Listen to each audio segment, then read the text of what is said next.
자리에서 일어나셔서 해주시는 하나님의 말씀 디모데후서 4장 9절에서 22절 말씀을 함께 교독하시겠습니다. 너는 어서 속히 내게로 오라. 데마는 이 세상을 사랑하여 나를 버리고 데살로니가로 갔고, 그레스게는 갈라디아로, 디도는 달마디아로 갔고, 누가만 나와 함께 있느니라. 내가 올 때에 마가를 데리고 오라. 그가 나의 일에 유익하니라. 두기고는 에베소로 보냈었노라. 내가 올 때에 내가 드로아 가보의 집에 둔 겉옷을 가지고 오고, 또 책은 특별히 가죽 종이에 쓴 것을 가져오라. 구리 세공업자 알렉산더가 내게 해를 많이 입혔으에 주께서 그 행한 대로 그에게 갚으시리니, 너도 그를 주의하라. 그가 우리 말을 심히 대적하였느니라. 내가 처음 변명할 때 나와 함께한 자가 하나도 없고 다 나를 버렸으나 그들에게 허물을 돌리지 않기를 원하노라. 주께서 내 곁에 서서 나에게 힘을 주심은 나로 말미암아 선포된 말씀이 온전히 전파되어 모든 이방인이 듣게 하려 하심이니 내가 사자의 입에서 건짐을 받았느니라. 주께서 나를 모든 악한 일에서 건져내시고 또 그의 천국에 들어가도록 구원하시리니 그에게 영광이 세세 무궁토록 있을지어다. 아멘. 브리스가와 아굴라와 및 오네시보로의 집에 문안하라. 에라스도는 고린도에 머물러 있고 드로비모는 병들어서 밀레도에 두었노니, 너는 겨울 전에 어서 오라. 으블로와 부데와 리노와 글라디아와 모든 형제가 다 내게 문안하느니라. 함께 읽겠습니다. 나는 주께서 내 심령에 함께 계시기를 바라노니 은혜가 너희와 함께 있을지어다. 아멘. 하나님의 말씀입니다. 겨울이 다가오고 있는데 제가 지난주에 여러분이 기도해 주셔서 필리핀에서의 사역을 너무나 은혜롭게 잘 감당하고, 제가 필리핀을 여러 번 갔다 왔지만 이번에 필리핀 사역이 굉장히 은혜가 많았습니다. 정말 은혜가 많았던 이유는 제가 그 위지엠의 세미나를 사역하러 갔는데, 거기 목회자들을 섬기러 갔는데, 사실은 그곳에 참석하신 목회자 40명에서 50명 정도 되셨는데, 그분들의 모습을 보면서 제가 참 많이 은혜를 받았습니다. 주님과 더 친하시더라고요. 항상 그렇게 목회를 하는 상황이 훨씬 더 어렵고 힘든 상황이 있음에도 불구하고 주님과 동행하고 행복한 모습들을 보면서 참 귀한 믿음의 사람들이구나, 이런 것을 느낄 수 있었고, 또 하나 감사한 것은 그 강의를 섬기러 가신 분들이 원래는 유기성 목사님이 가셔야 하는데 유기성 목사님이 가시지 않고 이 지역교회 목회자로서는 우리 김승혜 목사님과 제가 참여를 하고, 또 다른 강사를 섬겨 주신 분들은 그 위지엠 스태프분들하고 선교지에서 오셨어요. 그래서 함께 모여서 전혀 다른 곳에서 정말 오래간만에 만났거든요. 그런데 제가 또 선한 목자교회에서 목회할 때 다 같이 한 공동체에 있었던 사역자들이 오래간만에 모여서 이렇게 주의를 하니까 엄청난 시너지가 나오는 걸 느꼈습니다. 여러분께서 주의 일을 할 때 언제 은혜가 넘치고 언제 부흥이 경험되어지고 언제 우리가 행복해지는가를 제가 경험했어요. 서로 사랑하고 신뢰하고 같은 방향을 바라보는 사람들이 함께 있을 때 우리는 훨씬 행복해진다는 것을 제가 짧은 기간 동안에 경험하고 와서 감사했고, 이것은 성도님들이 함께 기도해 준 결과라고 제가 믿습니다. 어제 저녁에 새벽 2시에 비행기로 왔는데 여기 도착하니까 6시 반 정도 이렇게 되더라고요. 근데 큰 차이가 있는 게, 거기서는 30도가 넘어서 제가 반팔과 반바지 입고 지내다가 여기 오니까 영하로 내려가고, 온도가 어제는 조금 더 덜 추웠는데 오늘은 영하 10도까지 내려가서 한 40도 정도의 온도 차이를 경험했습니다. 계절이 확 바뀐 것이죠. 그래서 여름에 살다가 하루 만에 겨울로 돌아왔습니다. 여러분, 오늘 이 바울이 마지막 디모데 후서의 마지막 장인데 그의 편지의 내용에 오늘 마지막에는 어떤 내용을 쓰고 있냐 하면 아주 퍼스널한 감정을 드러내고 있습니다. 그리고 부탁도 하고 있고, 이전에 이런 부탁을 안 하던 바울인데 마지막에 아주 사사로운 부탁도 합니다. 그래서 오늘 이 디모데 후서 오늘 이 마지막 장과 오늘 본문은 우리가 바울이라는 하나님의 사람이 하나님의 일들을 할 때 얼마나 신실하고 충성되게 사역했는지는 여러 편지를 통해서 알고 있는데, 그러한 하나님의 일을 감당할 때 그의 진짜 속마음, 너무나도 인간적인 마음은 어떠했을까가 잘 소개되어진 본문입니다. 그도 사람입니다. 그런데 여기에서도 우리가 다시 한번 바울을 통하여서 우리가 그 마지막 하나님의 사명을 감당하는 그 성도의 모습이 어떠해야 하는가를 다시 한번 도전받게 하는 귀한 본문이 되겠습니다. 바울이 디모데에게 부탁을 하는데 겨울이 오기 전에 내게 속히 오라라고 두 번을 이야기합니다. 오늘 본문 가운데 너는 내게 오라, 속히 오라, 겨울이 되기 전에 오라.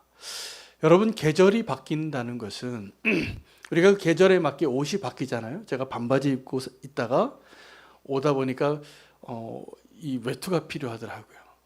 추워서 혼났습니다. 그 새벽에 제가 여기 한국에 도착했는데 옷이 바뀌는 것이죠. 여러분, 우리는 변화를 경험할 때 내 자신이 그 변화된 환경에 적응되어지는 사회적인 존재입니다.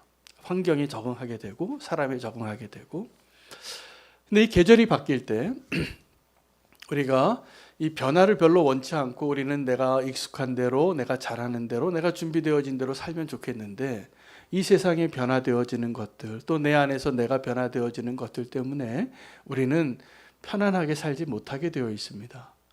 근데 우리가 이 변화 속에서 이 계절의 변화를 경험하면서도 한 가지를 꼭 기억하시면 좋겠습니다.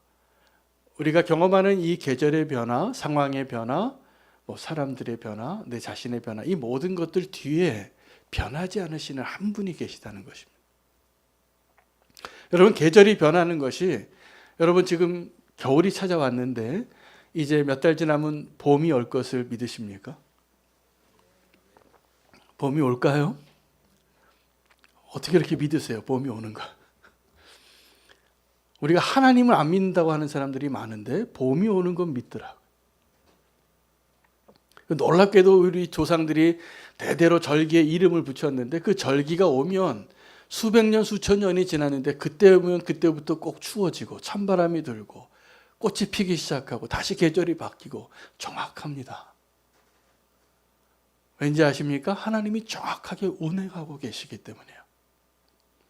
우리는 이 계절의 변화 속에서 어떻게 겨울을 준비하고 살지 염려가 되어지지만, 이 계절의 변화 속에서 그 계절을 운행하시는 하나님을 우리가 신뢰하게 된다면 우리가 이 겨울을 잘 지날 수 있는 은혜를 누리게 될 것이라 믿습니다. 여러분, 겨울을 이야기한다면 겨울은 두 가지 의미가 있는 것 같습니다. 하나는, 겨울은 고난을 상징합니다. 봄, 여름, 가을, 겨울이 있는데 겨울은 유독 춥고 유독 땅이 황량해지고 외롭고 쓸쓸하고 이 고난을 상징하는 시기를 지나는 것입니다. 또 하나의 겨울의 의미가 있다면 그것은 마지막이에요. 우리가 언젠가 그 마지막을 경험하게 될 때 그 겨울을 다시 극복할 수 있을까? 여러분, 오늘 이 디모데 후서에서 겨울이 되기 전에 내게 오라, 그 겉옷을 좀 가져오고 가죽으로 쓰여진 성경책 꼭 가져오라, 이 부탁을 하는 바울의 심정 가운데 어떤 것을 우리가 느낄 수 있냐 하면 그의 마지막을 그가 예견하고 있는 겁니다. 자기가 이 겨울을 넘길 수 있을지 별로 확신이 들지 않는 거예요. 그래서 이전까지는 표대를 향하여 흔들림 없이 경주해 왔던 사도 바울의 모습과 달리 자기의 너무나 솔직한 감정을 사랑하는 믿음 안에 있는 아들 디모데에게 고백하고 있다는 사실이 저는 은혜가 되더라고요. 야, 이 철인 같은 바울도 겨울을 타는구나. 여러분, 바울은 어떤 사람이냐면 지금까지 수없는 그 겨울을 지내온 사람이에요. 수많은 고난을 눈 하나 깜짝하지 않고 살아있는 전설처럼 하나님의 그 부르심을 받아서 그 누구와 비교해도 흔들리지 않는 그 믿음의 길을 걸어갔고, 나를 따르라, 나를 본받으라, 내가 이 표대를 향하여 나아가는 것을 흔들림 없이 걸어왔다고 자신 있게 선포할 수 있었던 사도였는데, 오늘 이 디모데후서 4장에서는 그의 마음에 감정이 느껴지는데 이런 겁니다. 외로워요. 외로워요. 내가 홀로 있다는 것이 느껴져요. 쓸쓸하고. 마치 엘리야가 그 로뎀 나무에 쓰러져 있었던 그날 같이, 이 인생의 겨울, 마지막 겨울일 것 같은 이 겨울을 앞에 두고 감정적으로 스트러글링하고 있는 바울의 모습을 보는데, 저는 그 모습이 위로가 됩니다. 오늘 그 바울의 고백이 바로 우리의 고백과 다르지 않다는 그 사실 때문에 위로가 돼요. 너무나 인간적이에요. 그도 이렇구나. 그도 정말 외롭구나. 저는 바울이 외롭지 않은 줄 알았어요. 사실은 오늘 바울이 소개하고 있는 이 디모데후서 마지막 본문에도 그가 외롭지만 사실 한 번 더 읽어보면 수많은 사람이 그의 곁에 있더라고요. 여전히 그가 사랑하고 그의 관계가 너무나 든든해서 그가 이 겨울을 충분히 지낼 수 있는 소중한 사람들과 함께하고 있는 바울을 발견하게 됩니다. 그의 사명이 너무나 놀랍기 때문에 바울은 지금 저와 여러분에게 봄을 기다리라고 얘기하고 있는 것 같아요. 요즘 한국에서 유행하고 있는, 아주 흥행에 성공하고 있는 영화가 하나 있는데 서울의 봄이라는 영화입니다. 보신 분도 계시고 안 보신 분도 계실 텐데 제가 스포를 조금 하려고 합니다. 제가 그 영화를 봤는데 저는 그 영화를 보고 제가 살았던 시대의 이야기였기 때문에 제가 그 학생 때 이런 일이 있었구나. 내가 대학교 1학년, 2학년 때 머리띠 둘러매고 대학교 수업도 안 듣고 거리에 나가서 정권을 바꿨던 그 현장에 있었던 사람인데, 그 일이 있기 전에 이런 일이 있었구나. 여러분, 그 서울의 봄이라는 영화를 보면 그 영화에서는 봄을 빼앗겼다라는 걸 강조하고 있는 영화더라고요. 봄이 안 온다. 이렇게 정권을 탈취하고 서울에 봄이 올 줄 알았거든요. 박정희 정권이 끝나고. 근데 그 해에 그런 일들이 일어난 거예요. 또다시 쿠데타가 일어나서 서울의 봄이 빼앗긴 것이죠. 여러분, 그러나 봄이 옵니다. 우리가 더 긴 세월을 지나서 지금 우리가 빼앗긴 것 같았던 그 서울의 봄이 지금 다시 우리에게 허락되어졌다는 것을 알고 있고, 그것을 영화로 만들 수 있을 정도의 시절을 지금 살고 있는 것이죠. 그때는 봄이 오지 않을 것 같았는데, 겨울일 것 같았는데, 그 겨울이 계속 끝나지 않을 것 같았는데 봄이 오게 된 것을 알게 되어진 것이죠. 여러분, 바울과 같은 지금 시점에 계신 분들이 계십니다. 오늘 이 자리에도 저희는 우리는 교회에 너무나 다양한 성도님들이 계셔서 저는 너무나 감사해요.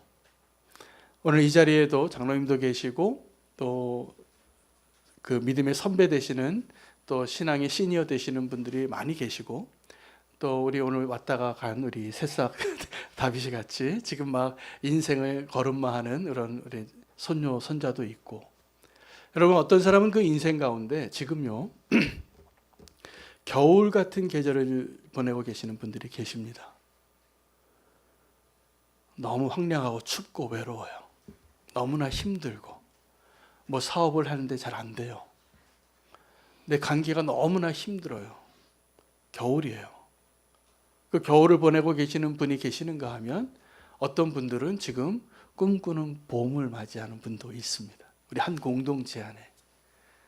어떤 분들은 지금 신나게 여름에 비행기 타고 홀리데이를 누리는 분도 계실 거예요. 다 있어요. 또 어떤 분들은 추수하는 가을을 경험하는 분들도 계십니다. 누군가가 씨 뿌리고 키워놓은 것을 내가 그렇게 수고도 안 했는데 내가 거두는 그 축복의 시간을 보내는 분들도 계실 겁니다. 다 다른 계절을 삽니다. 그런데 어떤 분은 겨울을 살고, 어떤 분은 봄을 살고, 어떤 분은 여름을 살고, 어떤 분은 풍족한 가을을 살고, 다른 계절을 살지만, 여러분, 우리가 다른 계절을 살아도 우리가 한 가지가 분명한데, 그 계절을 운행하시는 하나님의 은혜 안에 살고 있다는 사실입니다. 할렐루야. 그래서 우리가 어떤 계절을 살고 있다는 것, 그 가운데 우리가 하나님을 그 계절 가운데 알고 누리고 경험하게 되는 것, 그 은혜를 꼭 놓치지 마시기 바랍니다. 제가 지난주에 필리핀에서 사역을 하고 지냈던 그곳이 어디냐면 필리핀 마닐라에서 한 2시간 북쪽에 있는 클라크라는 지역인데, 거기에 한인들이 그렇게 많이 오는 관광지더라고요. 그래서 골프장도 있고 카지노도 있고, 그리고 무슨 유흥시설이 많아요. 보니까 저는 한국인 줄 알았어요. 그 클라크 기지를 떠나서 이렇게 그 시외로 나가면 한국 같아요.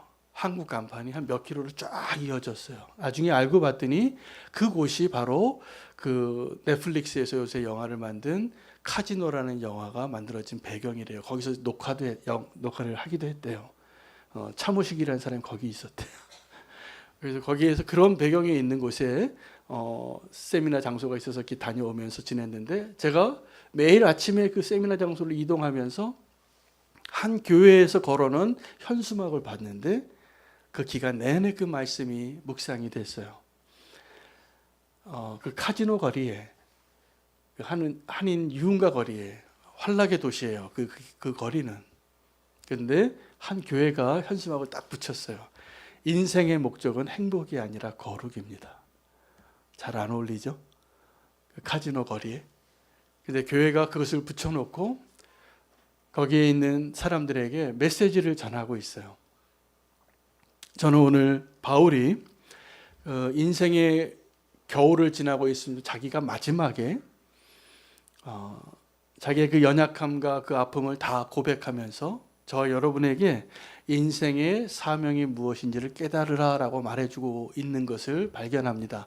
여러분, 우리 인생에 사명이 하나 있는데요. 홀로 서는 것입니다. 홀로 서는 것입니다.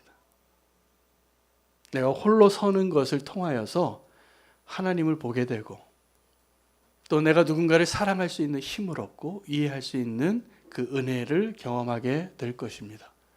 바울은 수많은 동역자와 함께 살았지만 그 인생의 고난과 인생의 마지막을 상징하고 있는 이 디모데 후서를 쓰면서 뭘 고백하고 있냐면, 나 외롭다 해요. 그런데 그 외로움 속에서도 그는 하나님의 일꾼으로서의 그 사명을 잃지 않고 놓치지 않고 우리에게 전하고 있는 것입니다. 인생의 사명을 찾으라. 그에게 늘 함께 동역하고 함께 해줬던 많은 사람들이 있었는데, 그 중에서 몇몇 사람들을 주목하게 합니다. 첫 번째 사람이 누구냐면 데마라는 사람이에요. 그가 외로워진 것은 그가 버림받아서 이제 자기와 늘 함께 있었던 사람들이 이제 바울과 함께 있는 게 별로 내가 여기서 할 일이 없네, 이제 내 할 일을 찾아가야 되겠네 하고 예수님이 십자가로 향하시니까 제자들이 다 흩어졌던 것처럼 이 위대한 사도의 노년에는 함께 있었던 자기의 제자들이 다 흩어지고 있는 모습을 보는 거예요. 다 떠나요. 한 사람 빼놓고. 누가만 나와 함께 있느니라. 그리고 다 떠나는 거예요. 그 떠나는 사람들 가운데 데마를 이야기하면서, 데마는 세상을 사랑하여 데살로니가로 갔대요. 그 다른 사람들 이야기할 때는 요 표현이 없습니다. 세상을 사랑하여가. 그레스게는 갈라디아로 가고, 디도는 달마디아로 가고, 두기고는 에베소로 내가 보냈고, 누가만 나와 함께 있는데 그의 마음에 특별히 누가 걸렸냐 하면 데마예요. 오늘도 우리 인사했는데, 우리는 교회에서 2년 3년 귀하게 믿음의 공동체를 세우는데 정말 모든 것을 다 드려서 헌신하시고, 저는 안 떠나실 줄 알았어요. 근데 떠나셨어요. 떠나시는데 여러분, 그게 감사한 것은 그분들이 한 분도 데마가 없어요. 또다시 파송받아서 믿음의 공동체에서 자기 역할을 감당하기 위하여 하나님께 묻고 기도하고 결단해서 나아가는 발걸음이기 때문에 우리 공동체에 함께 예배를 드리지 않아도 우리 마음 안에는 우리는 교회 성도라고 저는 생각하려고 합니다. 그래도 되겠죠?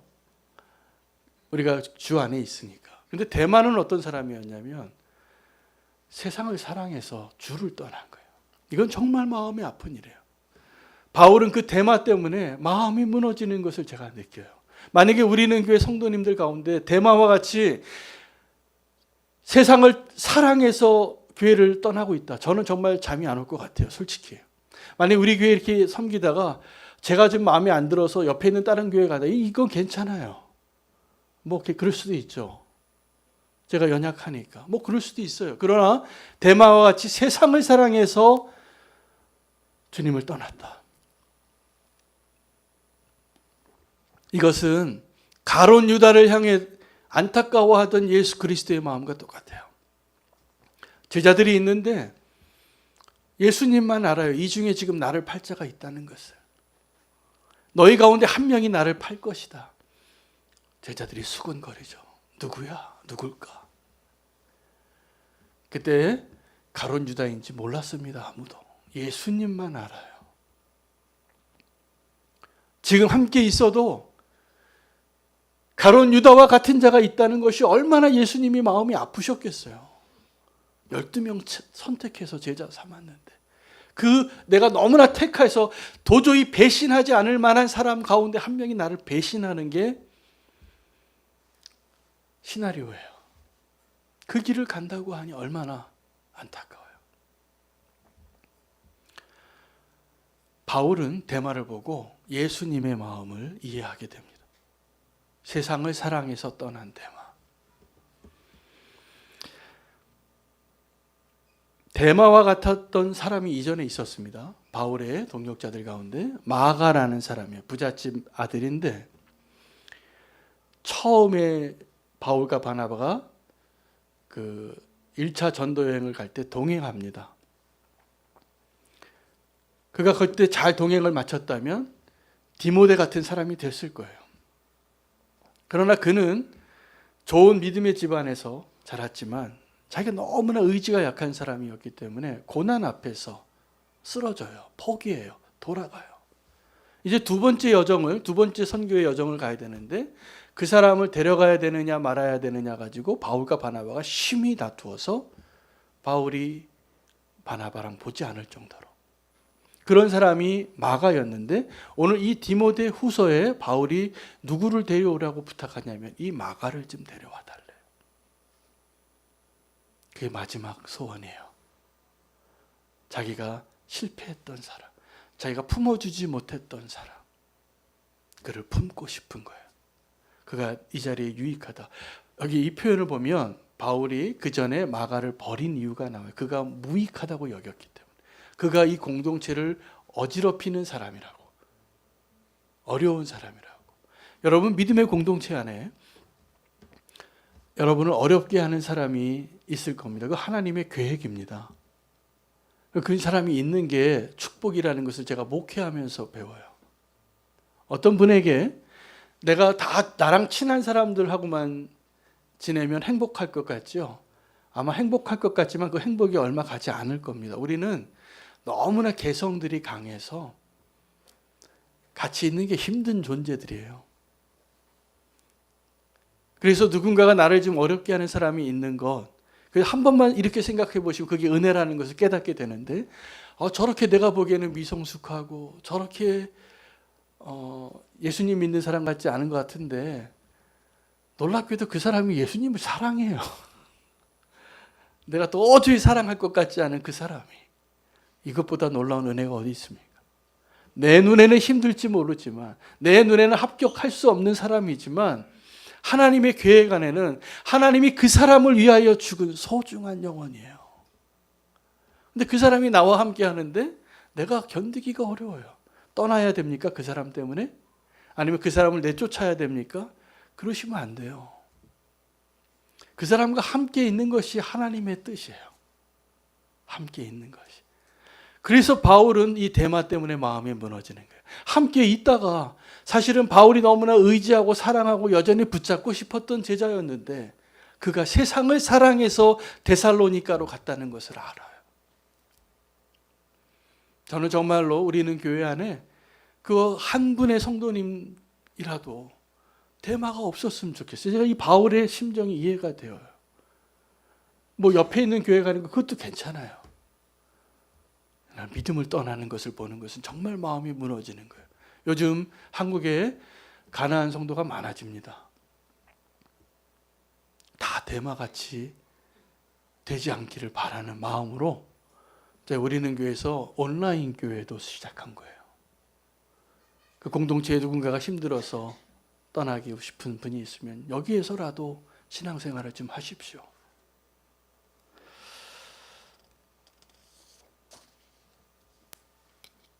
바울이 이 디모데에게 부탁한 물건이 두 가지가 있습니다.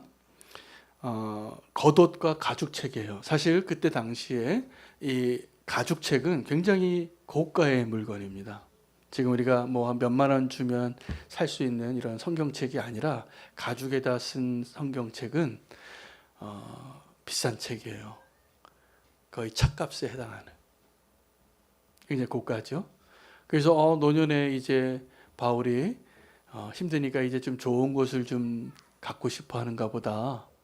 이제는 좀 보상을 받고 싶은가 보다. 이렇게 생각하지 마시기 바랍니다. 바울은 끝까지 말씀을 사모하는 마음 때문에 요청한 것이고 이 부탁을 하는 바울의 모습에서 우리가 알아야 될 것은 바울이 지금까지 그것을 누리지 않았다는 사실이에요. 여러분 우리가 신앙생활하면서 사실은 겨울을 준비한다는 것은 내가 지금 누릴 수 있지만 누리지 않는 것을 결단하는 것이 그러한 것들이 됩니다. 내가 권리가 있고 마땅히 그래. 바울은 늘 다른 사역자와 비교해 봤을 때 힘들게 좁은 길을 걸어갔고 고난의 길을 택했어요. 다른 베드로나 바나바는 어디 이렇게 선교 여행을 가면 부부 동반으로 가는 거예요. 비용이 2배로 드는. 그런데 바울은 늘 혼자 다녔어요. 그 독신주의자이기도 하고 그 자기에게는 굉장히 엄격한 삶을 살지만 다른 사람에게는 훨씬 그 목자의 심정으로 사랑하며 살았던 위대한 사도입니다. 근데 그 마지막에 이제 이 겨울을 바울은 우리가 오늘 이 바울의 요청과 대화를 통해서 한 가지 전제를 가지고 읽으셔야 되는 게 바울이 이번 겨울이 특별한 겨울이라는 사실이에요.